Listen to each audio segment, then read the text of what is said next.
Welcome back to Fast Biz Talks. Today I'm joined by Michelle Snyman, Managing Director and Executive Recruiter at Plan Talent, a specialist firm operating across finance, technology, supply chain, commercial, and marketing hiring. Plan Talent blends boutique agility with deep industry expertise to deliver high touch talent solutions. They are true strategic talent advisors, and it shows because they have more than 70% of their business comes from repeat clients. Beyond sourcing, Michelle's team adds value with post-placement onboarding programs, job description development, market and talent insights, and salary benchmarking. We'll dig into how she is expanding internationally across US and Europe, and while helping clients reduce time to hire and cost per hire without sacrificing quality. So, Michelle, welcome to the show. Thank you, Nick, and for that great introduction. I appreciate it. Yeah, I did my homework, but sometimes I have my notes just to prepare because you have so many things to share with us. So I will just start with the first question, which is the easiest one. And for listeners new to Plant Talent, give us the 60 to 90-second overview, maybe what you do, markets you serve, roles you focus on, and where you drive the most impact today. No problem. So, just a bit of background on me. I've been in the recruitment sector for close to 2 decades now. I started out as a young graduate at a very large recruitment firm in South Africa. So, I worked there, started multiple branches, managed quite a different teams in different verticals as well. And then about 3 years ago, I started my own company, which is obviously then Plan Talent, because I wanted to offer clients a bit more of a personal approach when it comes to recruitment, flexibility, and just building a relationship with your talent partner, someone to actually be your advisor in regards to talent and recruitment, and not just someone making a placement and walking away from your business. So in essence, that's what I do. I run a boutique recruitment and staffing firm, and we specialize in those areas that you mentioned earlier: finance, technology, supply chain, and also we're branching out a bit in digital marketing at the moment. Yes, and I obviously work with a variety of different clients in different markets. And our next big leap is to also establish our business more on a global front, because I live in Europe now. So I want to also take the business that's been predominantly in South Africa now to the rest of the world, basically. Yeah, that's amazing, and especially I believe in your world and in my technology world, it's a good thing that we can have a worldwide market to provide our services, right? So 100%. yeah, so I know that you position Plant Talent as a boutique with a deep domain expertise. What does that look like end to end for client engagement from intake to signed offer? Sure. So I actually, even though I'm the founder and a managing director, I'm still very active in the sourcing. So I do a lot of the sourcing myself. I speak to clients directly. So from the beginning of the process, I really like to understand the client's requirements first before I send them any CVs or anything like that. So I would have quite an in-depth discussion with my clients to, number one, understand their business and their business model and really their nature of business. Number two, what is the role that they're recruiting for, all the nuances, associated with that role. What's their pain points, and how's the process? How do they want the process to go? And in that same call, maybe advising them on if it is realistic what they're looking for, and the potential timelines that we're looking for, to fill this specific role. And then I would actually go into a very detailed sourcing process, depending on what their requirements are. Some roles I can turn around within 24 hours. Other roles, it does take a bit of time, depending on how long the source would be to find that maybe sort of the skill. And then very much the time it takes to make a placement or the time to hire is really dependent on the client as well. But usually I'd like to set like a bit of a project plan with my clients to say, if you want someone to start, let's for example, on the 1st of November, depending on your process, this is how long it should take us, because candidates still need to work their notice period. Maybe there's assessments, maybe they have an extended notice periods, the candidates, sometimes it's 2 to 3 months. So we need to take all those things into consideration already at the starting phase of the project. And then we will go through the interview process. I will send CVs usually within 24 hours or 5 days maximum. And then let's say the interview process takes us about 2 to 3 weeks, if obviously everything goes according to plan from the client side. It will also depend if there's background checks to be done, and then we will get an offer. So I've made placements in 1 week up until 1 month to 2 months. So it just depends on the client's requirements. And usually I have about a 95% acceptance rate. So if the client makes an offer, there's a very, very, very high chance that the candidate will accept. Yeah, yeah, that's a great, and thanks for sharing this whole journey and the process with us. I know that, of course, sometimes I always like to say when you need to hire some new, that person is not just employed, becomes some sort of your like a partner, that they can help and get some additional benefits. And I believe it's also that time frame is different from the type of the role that actually they are looking for. If it's executive role or if some middle management role, probably it also depends. But we talked about let's say a little bit about the clients and outcomes. So I would like to understand. Can you tell us like who is the ideal company or let's say hiring leader to partner with you? And what outcomes do they typically see? You mentioned time to hire, like maybe it's like time to slate, cost per hire, retention, whatever. So who is your Mm, ideal client and what outcomes usually they see when working with you? mm. I would say my ideal company is actually, let's say, medium type of businesses to Okay. larger businesses. Um, Usually clients, it's always a challenge dealing with very large clients who maybe are listed or very much global, because there's a very much a big amount of red tape that happens if they want to work with a recruiter. So they would have to have a preferred supplier list, or you have to register as a vendor. So that's why I prefer to maybe work with a bit smaller type of clients, because it's a much easier for them to make decisions as what they want, who they want on board, than with larger companies. Sometimes it can take 6 to 9 months to make a placement with a larger organization. And I mean, I think that's why those companies are struggling so much with talent, because of their own processes and how long it takes how long the role is actually open. But yes, I like to work with those size of companies, and I usually prefer to work with the hiring manager directly, usually combined with the HR contact or the talent partner that they have in their company. Because when just working with maybe human resources or the talent partner, they don't always maybe know what the client wants, or it's difficult for them to translate it to an agency. So it's good to I always say I like to get into the client's head, because I need to know exactly what that person is looking for. Because sometimes the job spec just gives you a brief overview, or it's a very generic thing of what a client is looking for. And you can't really put on a piece of paper what it is that you want in terms of the cultural fit, the personality traits, and just like the very small things that make a difference. And usually, if I partner with the hiring manager, we have a lot better success rate of actually finding the person, and they are there in the throes of the recruitment process, ready to make a decision, and they are usually feeling the pain of the role being vacant. Not so much maybe the HR or talent teams, because they're not in that specific department. They just get a role from the client and say, okay, please, we need to fill this position.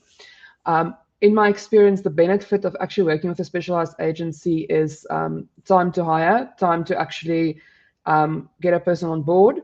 Because if you in internal recruitment, you go out from scratch, hiring every single time. Where if you deal with a specialist agency, they're in the market, they know who are the best people, and they can probably send you a short list of the more accurate people, and not just a few people that has applied to your vacancy. If you've maybe loaded an ad on LinkedIn or Indeed, or wherever.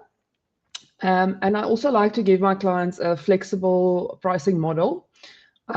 We can traditionally most agencies ask you a specific fee, but I've done a few like bulk recruitment projects where we have like agreed on a reduced fee for like 10 positions or 15 positions within a Yeah. company, or we can agree to a sliding scale or once-off fee or whatever the client needs, on their side from a cost perspective. Um, and then I really like to get involved after the placement still to obviously ensure that the candidate starts, but also once the candidate has started. Because I think what clients are struggling with these days is not just hiring the best talent, obviously that is a mission in itself, but also keeping the person and retaining them because other companies might approach them or the onboarding process didn't go as planned or whatever the case might be. So if there is any warning signs, then I can obviously tell my client because so much of my business is repeat business. So I really partner with a client to get the talent for them, but also to help them to retain their talent.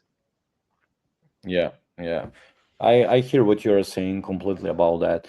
But when I was preparing a couple of questions for you here, I reminded myself about some of the pricing model. Like I like to say, usually in our software development world, either it's time and material, charge per hour on hourly rate basis, because we try to avoid fixed price for some project because usually it's not well defined. And Mm, when I completely switched to the price per value business model, that's what I like when you said you're also flexible, either it's quantity of candidates or maybe you will have some value add services, to them.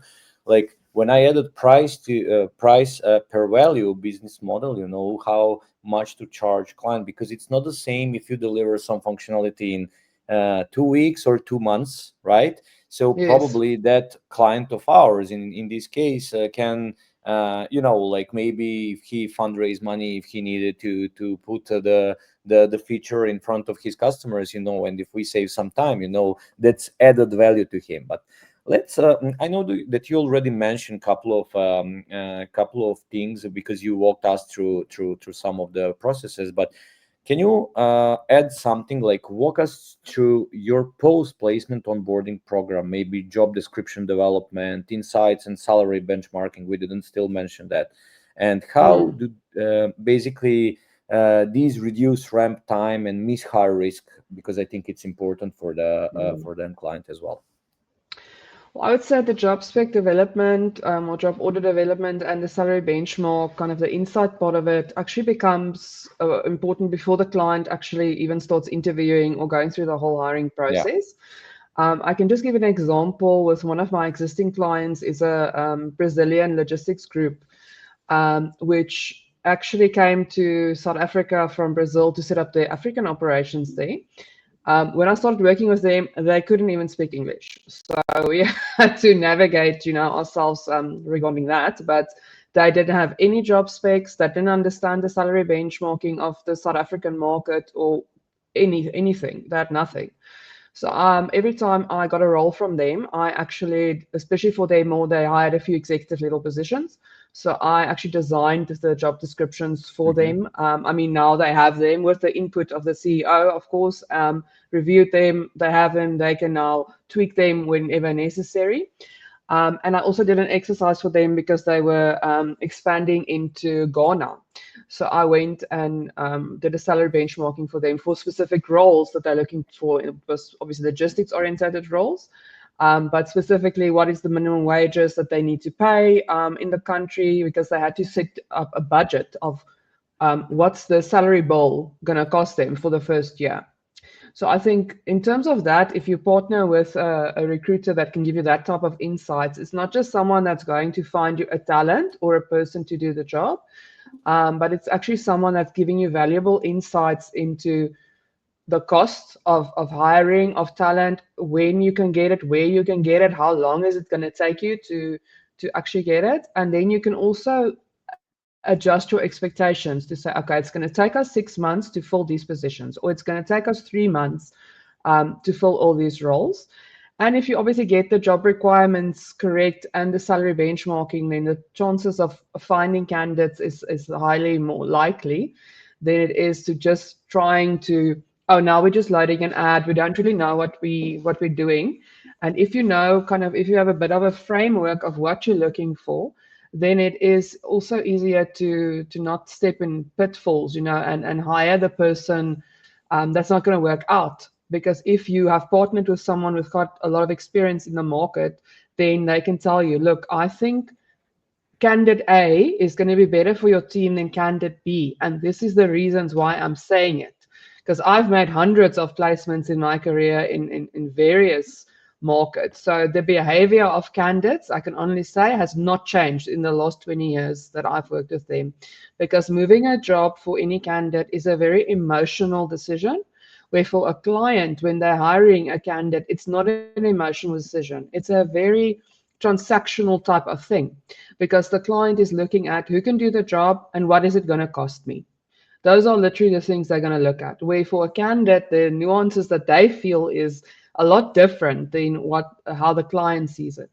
So I try and also play a part in sense of that, to kind of align the client's expectations and the candidate's expectations, so we know where we stand. Um, and also seeing where I can assist to help them with onboarding the candidate, not just through these job spec development or benchmarking, but usually there's a lot of admin involved. And some companies don't maybe necessarily have the right processes in place to assist them with all the admin, or it somewhere gets lost in translation. So I am there to help them, ask the candidate to complete all the necessary documentation. Have you clicked on the link to go and fill in all your details? Have you sent the company all your information?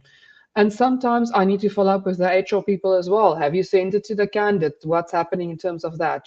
So I think, yeah, there's a big role for agencies to play with clients and helping them, step up their game when it comes to onboarding, because that also is I feel like I'm an extension of a client's branding and their reputation in the market. Because if a candidate doesn't have a good experience at the interview stage or in the onboarding process, things can go wrong, and they might work there a week or two and then leave, just because of something small like that. So yeah, I think that's a very important part when you choose a recruiter. What are they actually saying about you in the marketplace, and how they're actually attracting people to your company? Yeah, yeah, I completely understand what you said, and I appreciate sharing all of that with us. But let's say maybe this is the same example, like you said. We had a client who came from Brazil to South Africa, or maybe you have another example. But what's happening if clients needs to scale quickly, on multiple roles and locations, Mm. for example? So what kind of methodology you are using for that bulk recruitment, especially when it comes to some maybe cultural fits, multiple locations, multiple roles?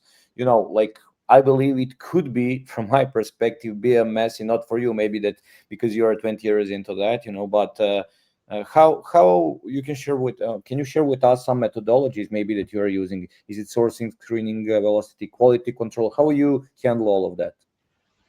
Yes, I can actually give an example of a company that I did a bulk recruitment process for, because they were based in the US. Okay. So number one, I think the challenge that happens if people want to scale quickly in these different locations is the time zone. That already presents a lot of challenges in the recruitment process and finding candidates that's willing to work in your time zone. So this company initially they told me they want to hire about 20 people. And then we actually went and we drew up a plan of what are all the different roles and what is the time frame. So there definitely needs to be some kind of time frame. It can always be adjusted, but we need to put something in place to say, okay, over the next 6 months, we're going to hire 10 to 15, I'll just use recruiters, for example. Uh, in the next 6 months, this is in the first 3 months, let's say we want to do about 5 or 10 and etc. So there needs to be a very clear plan in place of by when do we want to hire these people. We can always extend a search to say, okay, we extending it to nine months or to 12 months, or now the roles have increased. But initially there needs to be a very clear plan in place. And there needs to also be on a monthly or weekly basis. I think communication is obviously also key. So there needs to be reports, going out to say to a client, this is where we are, this is how many CVs we've sent you, this is who you interviewed, etc. And they obviously also need to have designated people to the project that's maybe giving a lot of focus on this specific project, because if we're going to have to scale quickly, you as the client need to obviously up your game in terms of your own recruitment process. How quickly can you interview? How many interviews do they need to be? How quickly can you actually get an offer out? So if you partner with me and tell me I want to get 10 offers out in the next 3 months, then I will definitely push you to make those deadlines, because it's a two-way street Yeah. at the end of the day. So I think a project plan is definitely very important, and there needs to be certain checkpoints in place, especially if you need to do references or background checks or stuff like. There's lots of compliance that needs to take place in at the end of the process. So it's important to have someone that needs to take responsibility for that and that's organized. I mean, I even have a whole Excel spreadsheet with who it was, who I sent, who did you decline, who did you interview, what's the salary offer you made that candidate, what is my placement fee that we agreed on. So there's a whole process behind it. But I think if you want to scale up quickly, then things to consider is how quickly do we do the sourcing? Is there specific questions that you feel will help you identify the best candidates? Obviously, we can discuss that, and I can also give my input. Screening the candidates quickly. Usually I would send a CV in my format, but with this specific client, we just actually sent through original CVs. And they had like a typing test, for example. That was a specific requirement for them. It was quite a high value typing, number of words per minute that you had to make. So that takes a lot of resources to actually get to so many candidates in a very quick period of time. The quality control was obviously also very important because sometimes the client might miss a CV or whatever. So we need to, at the end of the week, do a bit of a follow up and say, okay, we've sent you X, Y, and Z. What's the feedback on this? What's the next process with that?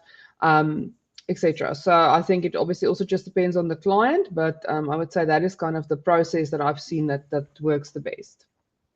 Yeah, thanks for sharing this. And I definitely agree with you that it is always two-way street, especially sometimes clients want some things for yesterday, and let's call it mission impossible. And then you give your best, and then you're waiting for their feedback or something like that. But I'm just wondering, because I am a techie, and I'm just wondering, are you I believe you use some ATS, application tracking system, Yeah. and you probably use maybe some AI. Can you just share with us like what kind of tools you are using in all these processes that you described?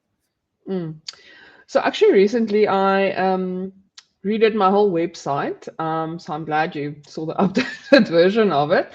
But I think what happens in recruitment these days is that your ATS is integrated into your website. So all the ad response and all the ads that you maybe post online automatically goes to your website. So that obviously Bravo. makes the process a lot quicker in terms of sourcing, because once CVs come into the ATS, it already kind of shortlists yourself. So you as the recruiter don't have to go through 300-400 CVs. You can look at certain keywords or whatever the ATS is programmed, and then it will give you a short list or potential candidates. So I think if you're not using an ATS, then you're probably not very successful, to be honest. Yeah. I've worked on an ATS almost my entire career in recruitment. I mean, when I started in recruitment, yes, we were still have manual CVs, and someone actually typed it. And I think in 2009, the company I worked with, we went full on to an ATS, and it's obviously developed, massively in the last couple of years. There's also certain AI tools. I think if you are sourcing these, bulk type of projects, there are very different types of AI tools that you can do to actually manage the whole intake process for you.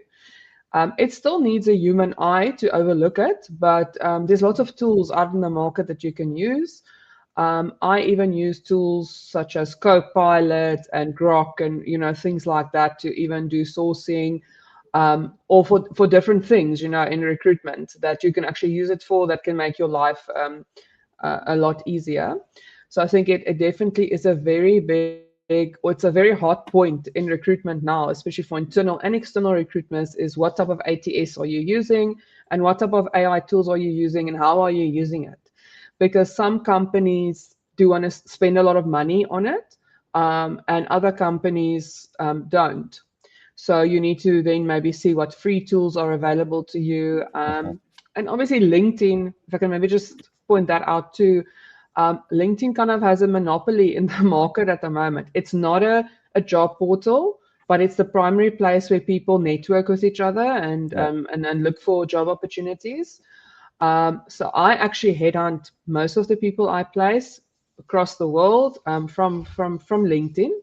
So it's important that you, as a recruiter or any person in the staffing industry, you need to actually understand those tools. What are they doing? LinkedIn has just rolled out a whole hiring assistant tool as well. It's like your own AI sourcing tool in the background, that's sourcing for you while you're doing something else. Yeah, so they play a very important part, I think, for external recruitment agencies and for companies when they look at their internal recruitment processes. Yeah, thanks for sharing all of that. I like to make jokes about the Excel because Excel is competitor of all other softwares, and some people who are just starting, either in recruitment or if they're doing that internal, they use Excel spreadsheet, to follow all the candidates that they met through LinkedIn, as you said. But you made me a great intro for my next question, actually. I love Okay. communities, and I know that you built 25,000 LinkedIn talent community to date in less than 3 years. So let's talk about that community as a sourcing engine, because if we are the part of some communities, online or offline, usually you meet new people, you network with them, and you can share some added value, or you can learn something new. So how do you Mm. activate that community through referrals, campaigns, events? Does that community helps you to maybe improve speed and quality? Can you tell us a little bit more about that? Mm.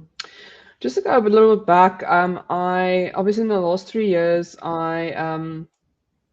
it's still new, obviously planned talent, but Yeah. it has grown significantly. But in my career, I usually love to really attend a lot of networking events in the past, specifically associated with like educational bodies and things like that. I think that's a great networking place, or going to conferences like, let's say, a finance conference or an IT conference. It's open to anyone to attend. So that is also great networking opportunities. And sometimes you find a lot more value when you're seeing people in person than just meeting someone online. It feels a bit cold sometimes online. So that's just one point. It's always good to network in person. With Plant Talent specifically, I was actually quite surprised and amazed how quickly the community grew. But when I started the business, I actually decided that I want to target the supply chain, logistics, and procurement market first, because I mean, I had nothing. I had to start that business from scratch. I sat in a small little Regis office that I rented. I had to set up templates. And when I started, I didn't even have the ATS yet. I had to go out and source one. Um, so, and I think not just like the community grew because obviously when you post a job, people are interested. That's why people also on LinkedIn is they're trying to find jobs. Certain markets have more unemployed or immediately available candidates than others. So I think by continuously posting jobs and to show people, look, this is what we do, etc. And then I like to post a lot of other content to engage with the community. So things like that people want to know about, like polls of what people want to see. I send out a newsletter, every month as well. People can sign up for the newsletter. And there I'm also giving people content on, if you're applying, why are people not, contacting you? Does everyone have long notice periods these days? So there's lots of articles that I've actually also written that we've posted on our LinkedIn page. And I think especially the people following the LinkedIn page or the communities are obviously the candidates, because those are the people, Yeah. the applicants looking for the job opportunities. So I try and give them content as well, not just, oh, here's a job like most recruitment agencies would post, but also giving them content, whether it's an article, a video, a carousel, or whatever the case might be, is to giving them information on what you can do better, etc. And then I obviously also engage with my candidates, usually via video interviewing, because I relocated to the Netherlands about 2 years ago, so now everything's remotely. But um, engaging with people, and those sessions tends up to be mostly I give people quite a lot of career advice on their CVs and how to prepare for interviews and things like that. And I think by that way, it's also, you get a lot of referrals, and people say, look, I've heard you helped my friend or my colleague or whatever the case might be. So I think that's how that page also got quite a lot of momentum. But it is really important, and I've just seen the success from my side with a very big community. I've been able to deliver to clients a lot quicker, and I can really deliver them a good quality candidates. And as the community grows, sometimes your candidates end up your clients as well, and vice versa. So that community also helps to get your brand out in the market. But I do believe, like, you need to connect in certain points, and you need to understand what's important to your community, and continuously asking them, like, what do you guys want to hear? What do you want to see? And also, it should be on multiple platforms, not just LinkedIn, but you should be active on, I mean, I'm already in my 40s, but you need to be active on TikTok and Instagram and, all those type of places, because at the end of the day, it's also about your whole social profile, and when you can build all those different communities. Yeah, thanks for sharing that. I strongly believe that the communities, as I said earlier, are really the best way, because I believe if somebody asks me in the future what will bring the new partners or clients or friends, will be some kind of communities, either online and offline. And I agree with you. Sometimes what's offline is much better because we can bond. On a different way, but online is something that you can reach more Hmm. people, like quicker. Yeah, and that's it. Yes, But definitely. yeah, so let's talk about the international expansion. I know that you already mentioned, like US and Europe and worldwide. So I know you're developing your international footprint. So what cross-border lessons stand out, like compliance expectations, interview processes, maybe different cultures and cultural fits. How do you keep quality consistent? Mm. I think the lessons I've learned in just working with a few clients that are not of the same culture as myself is just the way people, run their companies, and the way their cultures are. Because maybe I'm used to working with certain people in the South African market, but in the US market, it works a bit different. And just the way they operate and their laws, labor laws, and HR laws and things like that are quite different to the South African market. So I think you need to be very agile to be able to adapt to the way clients are working, because it will not be similar to maybe if you're used to a certain other market. So you need to try and figure out, how does this client work, what is important to them, um, and you need to be asking the right questions from the beginning. What compliance do they have in place, and really what is their expectation from you as a recruiter? Because I mean, I can't deliver if I don't know what you want. So in essence, I need to understand what you wanting from me. How do you run your interview process, and what's important to you from a quality perspective? Because some clients also do their own compliance. They want to do their own reference check. They don't want to leave it in the hands of the recruiter. They feel like they have certain questions that they want to ask themselves. And sometimes the client also then ends up connecting, in my experience, the more directly with a candidate. So the agency doesn't do all the communication. It's like there's three parties involved. It's the candidate, the client, and then the agency. And especially with different time zones as well, maybe I'm asleep at that time, but the candidate and the client is awake. So they will continue their communication. I just always ask my clients, please keep me in the loop, because if something goes wrong, then I know where to go and fix it. Because sometimes the candidate would communicate certain information to me that they would not necessarily communicate to the client directly, because maybe they don't feel comfortable or they don't know how. But I think it's important. Doesn't matter if you work with a local client or international client. The standard and the quality of work that you do should be the same for everyone. You shouldn't now compromise on your quality because this client is in a different time zone or whatever the case might be. And I usually I don't work a lot of junior roles. I would say I work more to mid-level to senior roles. And the client's paying me quite a large amount of money to find them the perfect candidate. So for me, it's important that they must have a good experience with me, and feel like it's worth it, what they're actually paying for what they're getting. But yes, I think consistency is key, and you need to be consistent in how you deliver to your clients, because at the end of the day, you as a recruiter, the only thing you really have is your reputation in the market. So if clients, and your reputation is also the way you service your client, but also the candidate that you provide them. So if the candidate's no good, then you need to fix it.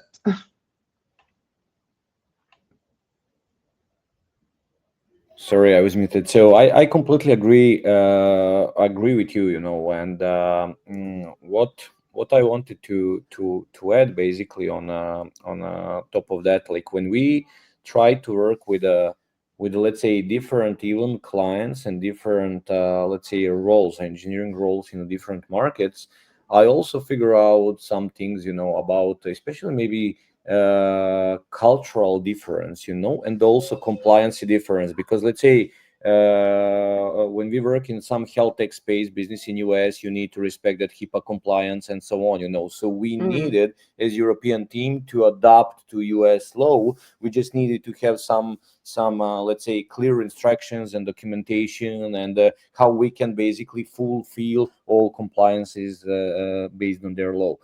A similar thing was with let's say colleagues that we work from let's say in this case Vietnam. We realized different kind of the also of the things, but also their availability. They were always proactive and so on and so on. So different kind of things, but still you need to adapt from country to country. Yeah. So Yes. yeah, No, would I you was like to just add going to something? say is, yeah, I'd like to add that I've also been on the other side of the coin, because my husband is also a software developer.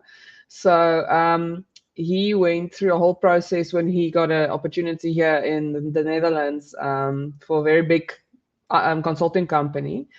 And just the way the recruiter dealt with him and the company, and just actually the whole thing of packing up everything, moving to a different country, trying to integrate, adapt. And I just saw the role that the agency actually played in our lives, in terms of that, following up with us, assisting where we can.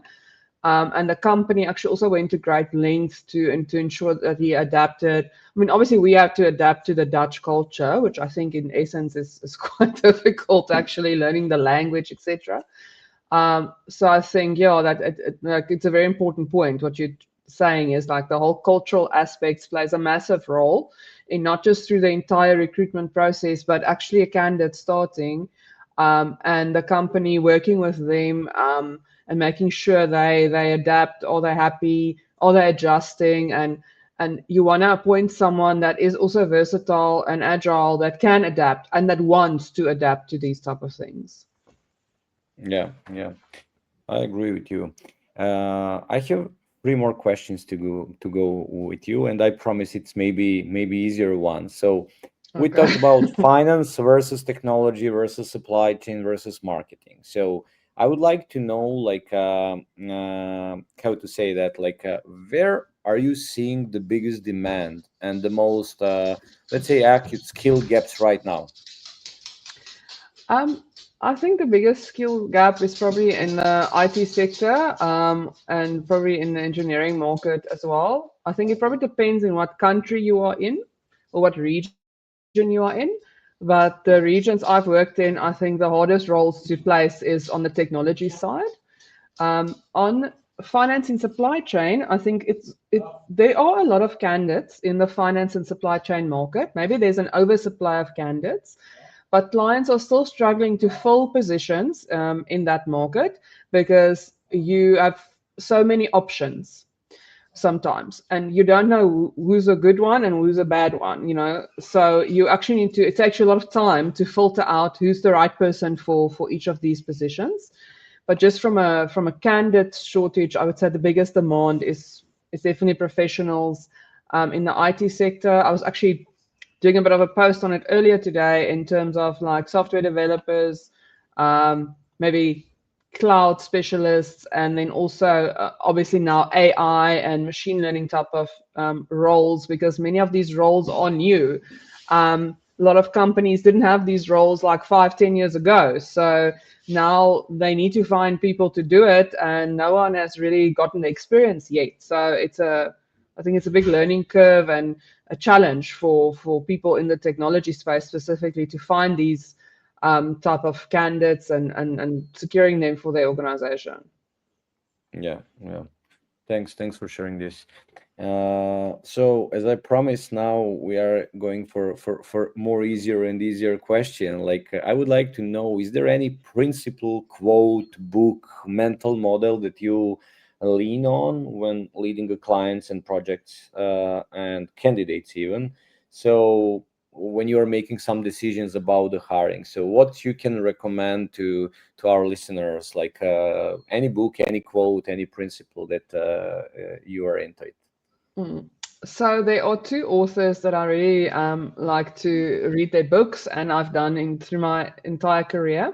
So the one is, I think specifically if you are a recruiter or have anything to do with recruitment, you should be reading the books of a gentleman called Greg Savage. Hmm. He is an Australian author. So he has his own training company now, but he used to be like very big and started his own companies, worked in the UK and in Australia, and sold some of his companies. They listed. So I've actually attended some talks of him. So anything regarding recruitment, he's written a few books regarding recruitment that really helps you to understand the candidate and the client cycle and your career in recruitment. And that has obviously also helped me with clients, helping them to make decisions, how I deal with clients in the whole process, how I actually close a deal. I think those have been quite inspirational. And then in terms when it comes to business, I also like to read a lot of John Maxwell's books in business, and a lot of his quotes and things. Like one quote I go with is, people don't know how much you know and until they know how much you care about them. So as a manager myself, I have had to manage quite a variety of people in my career. So I like to you know just treat people individually, and I think that's what I got from his books as well, that you have to treat people according to what's important to them. What's how do they work, how do you bring the best out of all people. So I can definitely recommend those authors to anyone in any industry. Um, yeah, and then also like, and another gentleman that I really like to follow is Simon Sinek. Yeah. He also has got a lot of inspirational things, and I think for any type of person hiring or just working with staff, his content is quite valuable. Yeah, I would agree with Simon. I also read a couple of his books as well, and uh, for me personally, Find Your Why was one of the best, because I believe that we sometimes during our careers we lose a compass. Like why we Mm, started everything, what I want to achieve in my life. Where I see myself in 10 years from now, or and how I would like that I tailor my life, and align it with the business goals as well. So I agree, and he also definitely. have a lot of how to say, inspirational talks that I watch on YouTube. Yeah. So yeah. And last but not least, for anyone who wants to explore a search or discuss a bulk recruitment need, maybe what's the best way to reach you and Plant Talent team? is this LinkedIn, your website? Anyhow, we'll put all descriptions below the video, but where you are the most proactive and that you can reply faster. So I think LinkedIn is obviously one place that they can find me. I'm spend my life and lots of Yeah. hours on LinkedIn every day. So obviously I have my profile there, Michelle Snyman, and then my email address is actually also on there. So they're more than welcome to reach out to me on michelle@plantalent.com. Okay. And then we also have a contact form via our website.